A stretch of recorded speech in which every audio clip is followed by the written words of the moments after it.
Assalamualaikum warahmatullahi wabarakatuh. Perkenalkan, nama saya Lailatul Ahda dari Program Studi Pendidikan Bahasa Inggris dengan NVM 306221-2014, yaitu ingin mempresentasikan tugas UAS saya dalam mata kuliah teori pembelajaran dengan tema yang saya ambil yaitu komunikasi kelompok yang kurang efektif dalam pembelajaran. Jadi di sini apa sih komunikasi kurang efektif dalam kelompok itu? Komunikasi dalam pembelajaran memiliki peran penting dalam proses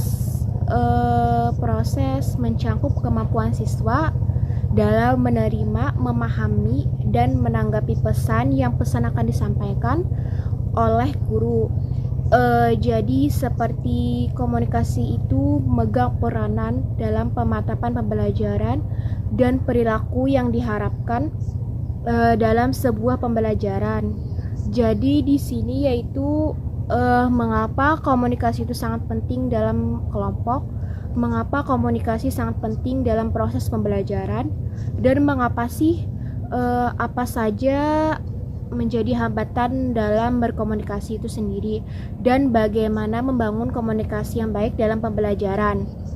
Jadi di sini saya akan melanjutkan pembahasan dulu komunikasi kelompok itu sendiri dalam proses pembelajaran, yang dimana komunikasi dalam konteks pembelajaran itu adalah sebuah interaksi komunikasi yang terjadi antara anggota kelompok selama proses pembelajaran itu sendiri. Jadi berdasarkan hasil dari permasalahan pembelajaran yang pernah saya alami, kurangnya komunikasi antar kelompok, saya sendiri dalam mengerjakan tugas kelompok UTS kemarin pada matkul teori pembelajaran ini sendiri, masalahnya yang terjadi kesalahpahaman dan saling mengatur tugas saat deadline. Seharusnya kan ditanyakan dalam periode tersebut supaya tidak terjadi kesalahpahaman dalam kurangnya komunikasi kurang efektif dalam kelompok. Nah, jadi permasalahan itu ada solusi dari hasil pengamatan dalam hasil lingkungan pembelajaran, hasil dari lewat Google Form, yang mana mengapa komunikasi itu sangat penting dalam kelompok.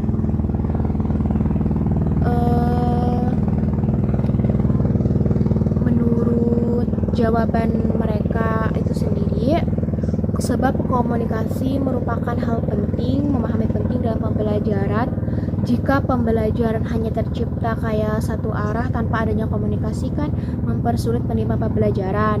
Dan juga komunikasi sebagai wadah untuk bertukar pikiran, informasi, dan juga mengapa komunikasi itu sangat penting sih dalam pembelajaran, karena komunikasi itu tidak adanya miskomunikasi akan sulit untuk nantinya berkomunikasi antara kelompok lainnya. Dan juga apa saja yang menjadi hambatan dalam berkomunikasi.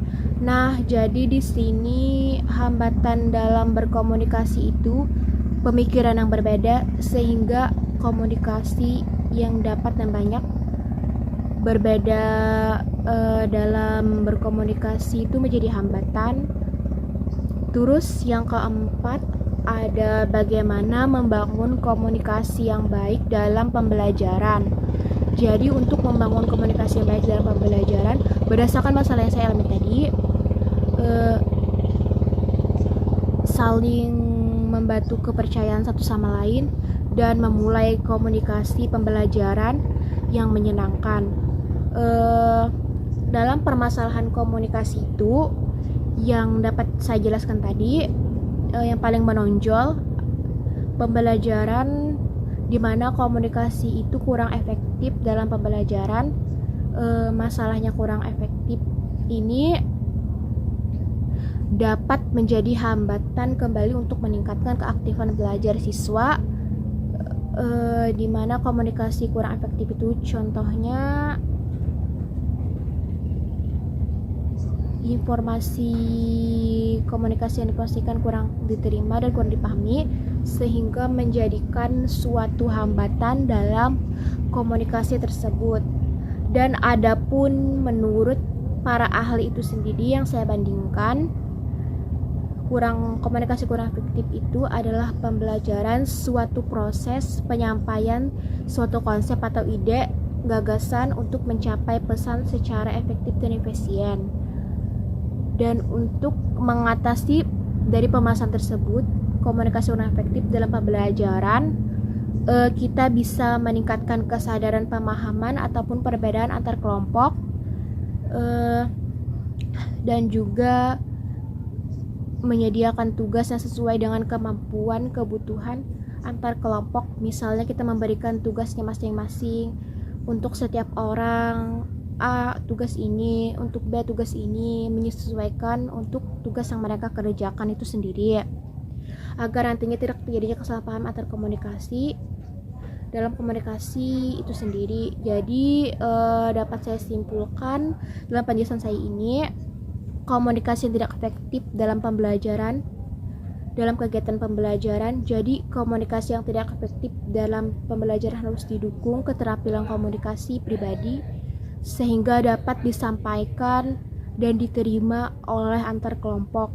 Jadi oleh karena itu sangat penting banget komunikasi ini untuk meningkatkan keterampilan dalam proses pembelajaran untuk kegiatan pembelajaran secara efektif.